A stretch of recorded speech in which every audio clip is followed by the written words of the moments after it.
और धीरेन्द्र कृष्ण शास्त्री पर मुकदमे में आज हमारे जज हैं वरिष्ठ पत्रकार विनोद अग्निहोत्री।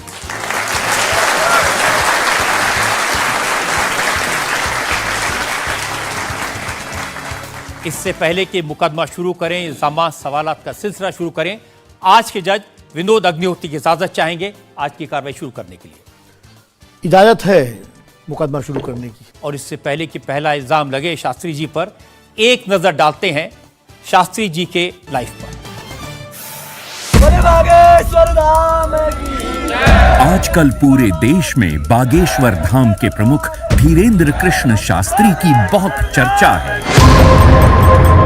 कोई उन्हें चमत्कारी कहता है, कोई उन्हें अंतर्यामी कहता है, कुछ लोग उन्हें पाखंडी कहते हैं, लेकिन धीरेन्द्र कृष्ण शास्त्री खुद को पक्का सनातनी बताते हैं।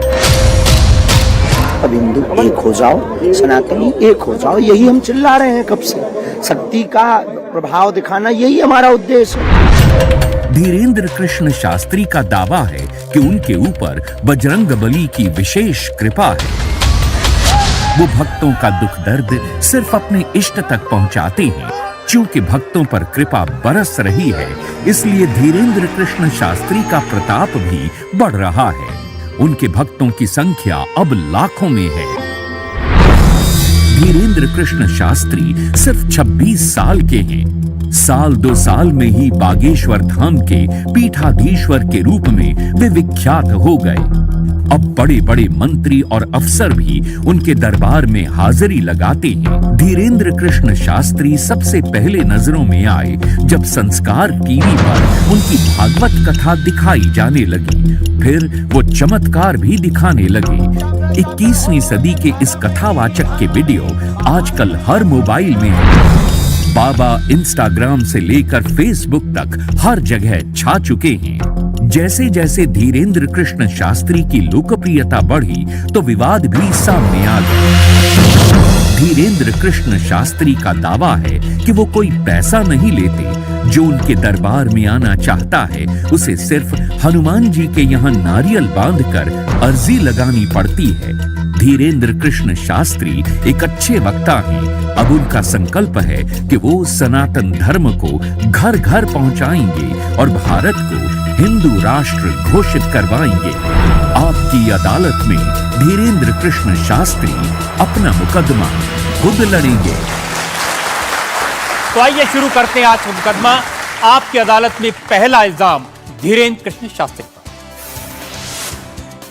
आपकी अदालत में बागेश्वर धाम के प्रमुख धीरेन्द्र कृष्ण शास्त्री पर आरोप है कि ये पब्लिसिटी के लिए स्टंट करते हैं। शास्त्री जी, बहुत सारे लोगों ने मुझे कहा कि आपको आपकी अदालत में बुलाएं। सोशल मीडिया पर आपकी मैंने देखा बहुत लंबी चौड़ी फैन फॉलोइंग है, 40 लाख लोग आपको फॉलो करते हैं। बहुत सारे वीडियोस मुझे लोगों ने भेजे। आप सड़क पर निकलते हैं तो चारों तरफ भीड़ लग जाती है। तो एक वीडियो मैं जनता को दिखाना चाहता हूं जो आपके लोगों ने मुझे भेजा है।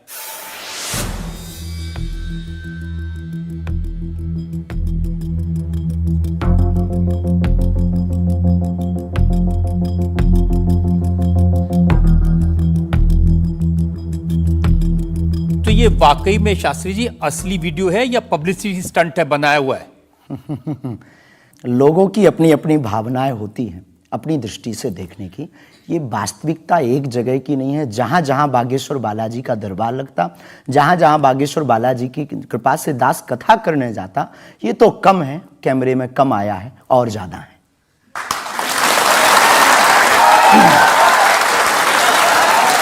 लेकिन 26 साल की उम्र में इतनी चर्चा, इतनी पब्लिसिटी, ऐसा क्या है आप में? जिसका गुरु बलवान होता है, चेला पहलवान होता है। जो लोग कहते थे ईश्वर नहीं होते या भगवान नहीं होते, हमारी दृष्टि में इस छोटे से गांव से, गढ़ा गांव मध्य प्रदेश के बुंदेलखंड में एक छोटा गांव गढ़ा है। गढ़ा में रहने वाला एक छोटे परिवार का बालक धीरेन्द्र कृष्ण अगर यहां तक पहुंच सकता है बालाजी की कृपा से, तो भारत का प्रत्येक व्यक्ति भगवत कृपा से कहीं भी पहुंच सकता है। आपने ये नहीं बताया कि यहां तक कैसे पहुंच गए हैं।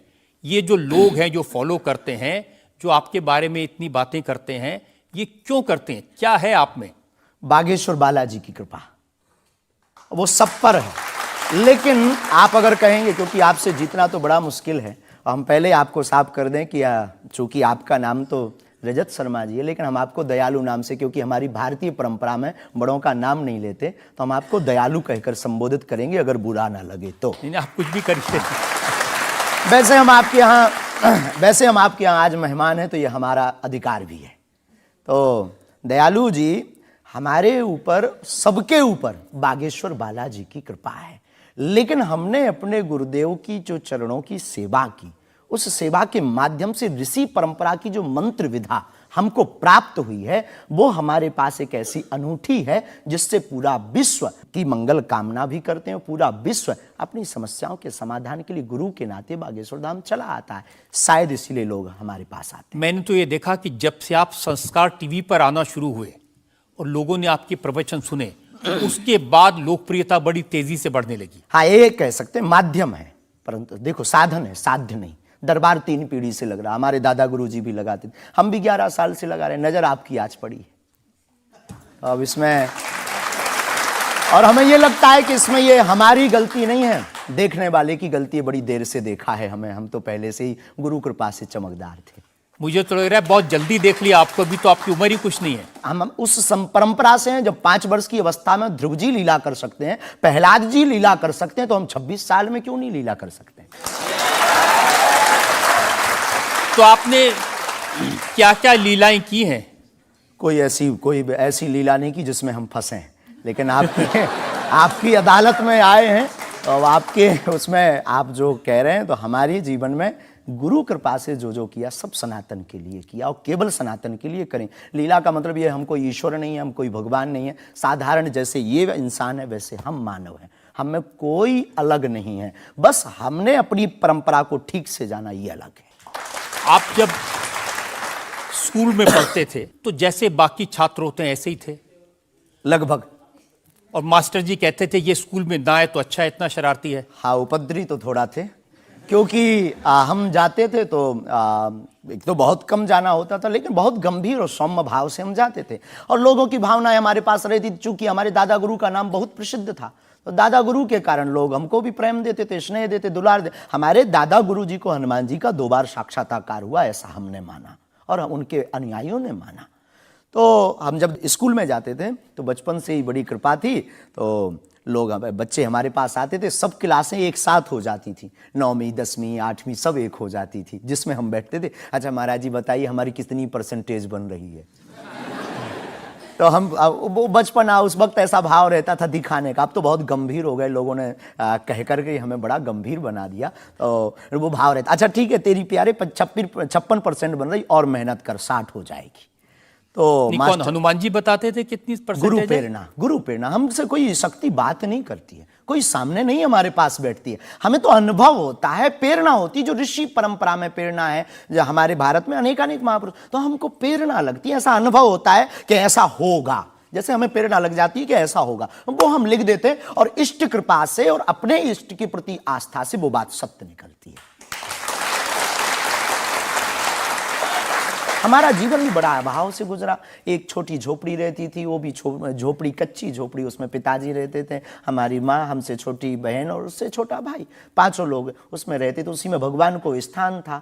दादा गुरुजी निर्मोही अखाड़ा से साधु थे, तो उन्हें परिवार से ज़्यादा मतलब नहीं था। तो बड़ा अभाव में गुजरा हमारा जीवन, बहुत विचित्र स्थितियों में गुजरा। लेकिन अभाव ने प्रभाव की महिमा बताई, और आज प्रभाव ने हमें अभाव की महिमा बताई। तो आप कह रहे हैं कि जब छात्र थे तो साधारण छात्र थे, जैसे बाकी बच्चे होते हैं, वैसे आज घर परिवार वैसा था जैसे बाकी लोगों का होता है? कोई नई बात नहीं, कोई ऐसा, हम कोई ईश्वर नहीं है, हम संसार से कोई अलग से ब्रह्मा जी की फैक्ट्री से सेट नहीं भये। हम जैसे दुनिया है वैसे हम हैं। बस गुरु परंपरा और हनुमान जी की कृपा क्या होती है, शायद हनुमान जी ने और गुरु ने हमको चुना, ये ललकार कर बताने के लिए, हमें लगता है हमारे। तो इस देश में तो बहुत सारे लोग हैं जो हनुमान जी के भक्त हैं, करोड़ों लोग। हाँ, मंगलवार को, शनिवार को मंदिरों में जाते हैं, व्रत रखते हैं, प्रसाद चढ़ाते हैं। तो हनुमान जी ने आपको क्यों पकड़ा? कुछ ज्यादा ही घनिष्ठता होगी हमारी, उनको ज्यादा मोहब्बत हम पर आई होगी, लेकिन इस करोड़ों लोगों में हनुमान जी के लाखों भक्त हैं। उन्होंने अपने लिए मांगा और हमने पूरी विश्व के लिए मांगा। इसीलिए हमें लगता है कि हम में और बाकियों में अंतर है। देखिए, आपने क्या मांगा, इसके कुछ वीडियोस मैंने देखे हैं। वाह। आप लोगों से कह रहे हैं कि आपके पास जितना चाहे दान दे दो, अपना मकान सब दे पचा दो, लेंगे। फ्लैट दे दो, बंगला दे दो, घोड़ा दे दो, गाड़ी दे दो, सोना चांदी, बैंक, एफडी, मंगलसूत्र, अंगूठी, लुगाई लड़का छोड़ के सब मुझे दे दो। ये हमारा डिस्क्लेमर रहता है दरबार के पहले का। लोगों को जो भावनाएं रहती हैं कि गुरु परंपरा के लोग और साधु लोग दरबार इसलिए लगाते हैं, भगवान को इसलिए रखते हैं कि ये कमाई का जरिया बनाते हैं। और हमने अपने दरबार में बैनर लगा करके, वो माइक पर ठोक करके बोलते हैं कि यहाँ किसी भी प्रकार का शुल्क, फीस, दक्षिणा नहीं लगता। पर अगर तुम शिष्य मानते हो अपने आप को और हम गुरु हैं, तो गुरु परंपरा के नाते अगर कुछ भी तुम दे दो, अगर आप भी इंडिया टीवी का ये हाउस हमारे नाम करें, हमें कोई दिक्कत, हमें कोई दिक्कत, और लेते भी हैं। लेना बुरा नहीं है, उपयोगिता बुरी है। लेकर के उसका सदुपयोग करते या दुरुपयोग करते। हम लेते हैं, कोई अगर देता है तो स्वीकार करते गुरु के नाते। हम उस परंपरा से हैं जहां अंगूठा तक दान गुरु को दे दिया जाता है, हम भी लेते हैं। कितना कितना कमा लेते हैं? हमारी तो कोई फिक्स कमाई नहीं है, क्योंकि हमारी कोई कंपनी या बिजनेस नहीं है। कोई चढ़ा जाता है, हमारे पास करोड़ों सनातनियों का प्यार, लाखों करोड़ों लोगों की दुआएं, हजारों संतों का आशीर्वाद, इतनी कोई हमारी हिसाब कमाई किताब तो रखता होगा ना कि कितना पैसा आया। जितने महीने का। सनातनी उतनी कमाई, हिसाब आप लगाओ।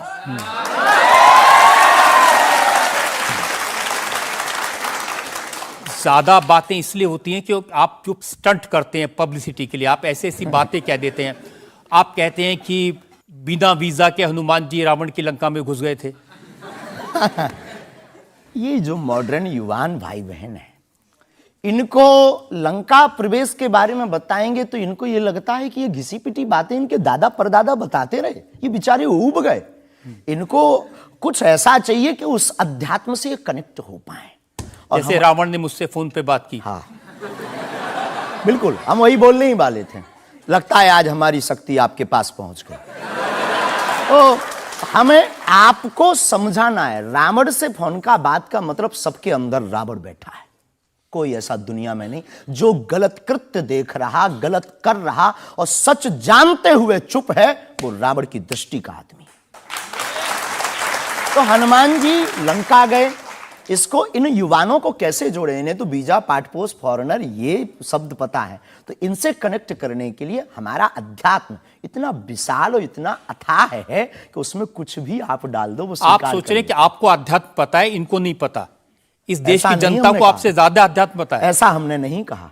हमें अपने हिसाब का पता है, उन्हें अपने हिसाब का। वो अपने में श्रेष्ठ हैं, हम अपने में अब जो कोशिश कर रहे हैं विद्यार्थी। हमने ऐसा कभी नहीं कहा कि हम श्रेष्ठ हैं, और ये आरोप हमें नहीं लगता कि ठीक है। आपका ये कहना कि मेरे पास एक गधा है जिसमें वाईफाई है और वो प्लेन में भी वाईफाई चलता है, ये मजाक की बातें नहीं है। लोगों की दृष्टि से, भावनात्मक दृष्टि से देखा जाए तो ये बहुत गहरा विषय है। मजाक की दृष्टि से अगर कोई देखेगा तो देखो, जाकी रही भावना जैसी प्रभु मूलत देखी तिन तैसी। भगवान की कोई लीला को सिर्फ रास लीला को उठाते हैं, लेकिन हम तो महाभारत भी उठाते हैं।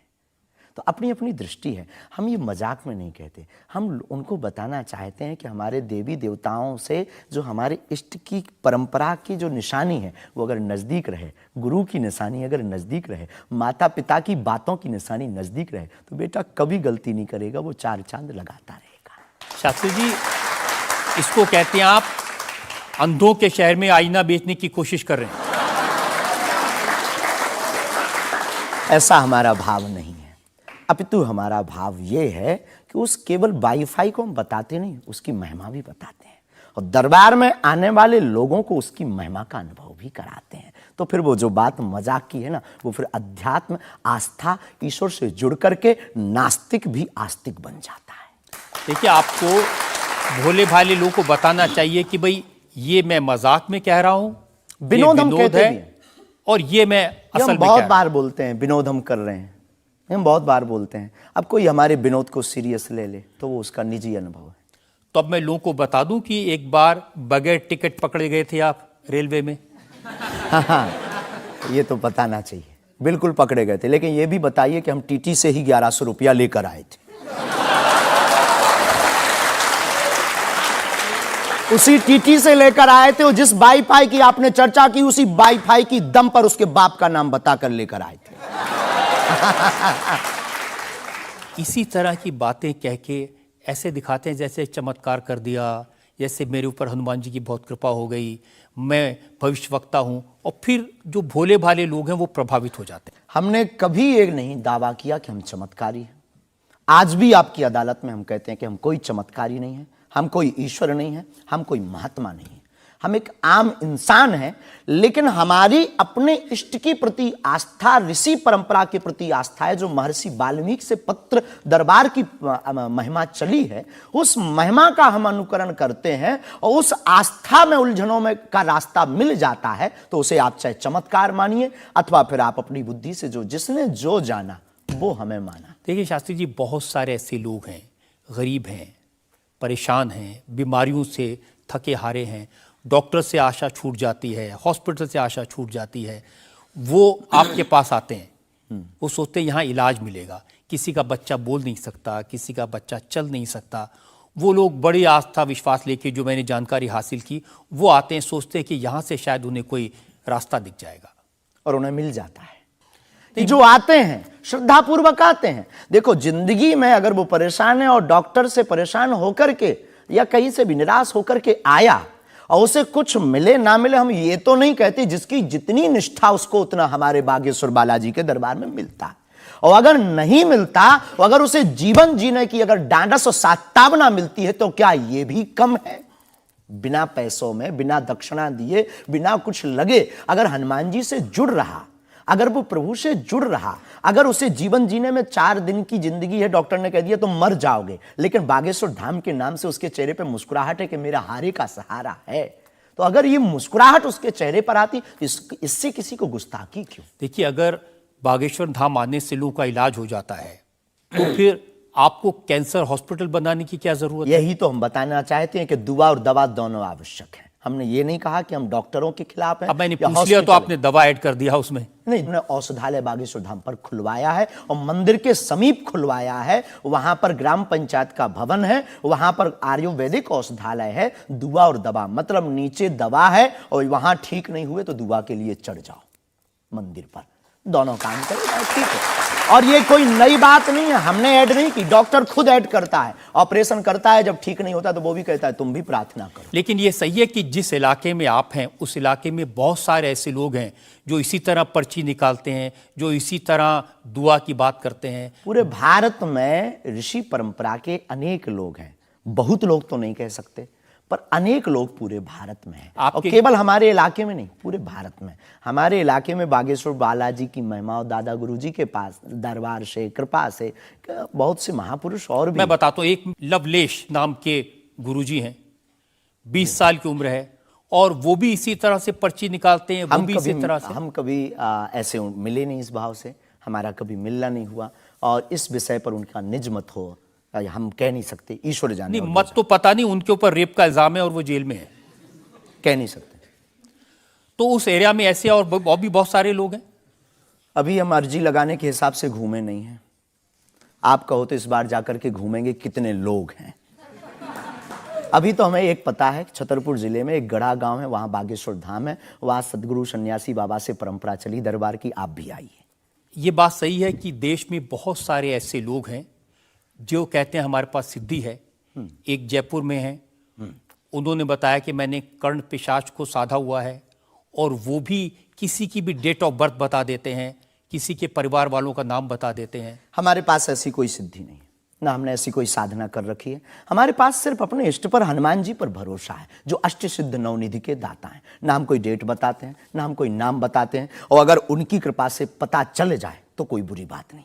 जनता से जो लोग सवाल पूछना चाहते हैं, आमतौर पर क्या होता है कि संत का नाम आते ही हमारे माइंड में एक इमेज बनती है कि दाढ़ी होगी, बहुत ही जो उनकी वेशभूषा होगी बहुत ही सिंपल और सरल होगी, लेकिन आपकी वेशभूषा देख के, टोपी देख के लगता है एकदम कलरफुल रहता है आपके वीडियो। दुनिया ही रंगीन है तो साधु को भी रंगीन होना चाहिए। बहुत बढ़िया, बहुत बढ़िया। जब 7 रंगों की भरी दुनिया है माय डियर सिस्टर, 7 रंगों से भरी दुनिया है तो मुझे क्या दिक्कत है। और हम कोई साधु नहीं, हम कोई महात्मा नहीं ना, हमने चोला ले रखा है। हम एक वर्ण व्यवस्था की बात नहीं करेंगे, हम एक गुरु के शिष्य हैं और आम इंसान हैं। और अगर कोई सरनेम पूछे तो हम शुक्ल वंशीय सरयूपारी ब्राह्मण हैं। तो जो 7 ब्राह्मणों की वेशभूषा है वो हमने धारण की, गुरु के नाते हमने ये पादुका अपनी एक परंपरा को निर्वाहन करने के लिए धारण की। और टोपी कोई आया तो दे गया, अगर आप कुछ दो बहन हमें तो वो भी स्वीकार है। आप चाहो तो कुछ हमें पहनने को दे सकते हो, हम पहन लेंगे। एक वेबसाइट ने लिखा कि ये जो टोपी पहनते हैं ये पहनाने वाले से भी कुछ गुरु दक्षिणा लेते हैं, जो कपड़े पहनते हैं, जो कपड़े जिसके दिए पहनते हैं उससे भी कुछ पैसा लेते हैं। आज तक ऐसा कोई मिला नहीं है, खोज जारी है। किसी ने हमें आज तक दक्षिणा नहीं दी टोपी पहनाने के नाम पर या कपड़े पहनाने के नाम पर। हम तो राह चलते कोई मिल जाता है तो उसका पहन लेते, अपना दे देते हैं। हम तो साधु उस परंपरा के हैं, उस परंपरा के लेकिन हैं। अच्छे लगते हैं आपको ये रंग बिरंगे कपड़े? बहुत आनंद आता है। क्या दिक्कत है साहब? किसी को दिक्कत है वो हमसे ज्यादा रंगीन पहने। एक शायर ने कहा कि जो खानदानी रईस हैं वो मिजाज रखते हैं नर्म अपना। आपका लहजा बता रहा है आपकी ये दौलत शोहरत नई नई नहीं।